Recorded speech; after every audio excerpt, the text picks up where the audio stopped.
పాపం మీదట ఉన్నప్పుడు పాపం చేయటకు నువ్వు వీలు చాపవద్దు. హల్లెలూయా.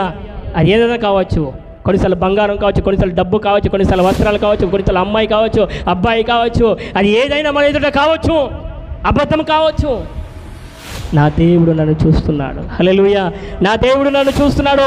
నేను అబద్ధము మాట్లాడను, నేను అమ్మాయితో నేను వెళ్ళను, నేను పురుషునితో నేను వెళ్ళను. నా దేవుడు నన్ను చూస్తున్నాడు.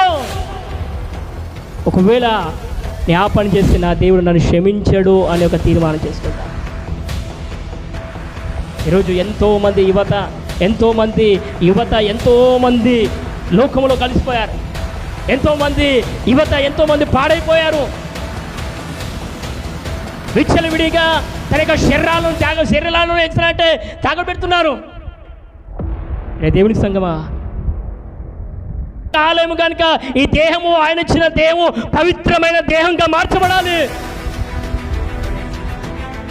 ప్రియ యవన బిడ్డలారా, ఈ మాటను ఆలకించండి. ఈ దేహము మీ వివాహం అయ్యే వరకు, మీ వివాహ సంబంధం కుదిరే వరకు ఈ దేహమును మీరు పరిశుద్ధంగా మీరు కాపాడుకోవాలి. మీ దేహమును పరిశుద్ధంగా మీరు కాపాడుకోవాలి.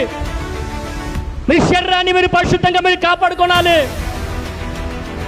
ఒకవేళ మీ దేహము కొద్దిసేపు ఆనందం కోసము, కొద్దిసేపు సంతోషం కోసము మీ శరీరాన్ని మీరు ఒకవేళ పెడితే అది మీకు పాడైనదే. అది ఒక మచ్చలాగానే మీకు మారిపోతుంది. కనుక చివరికి చెప్తున్న మాట,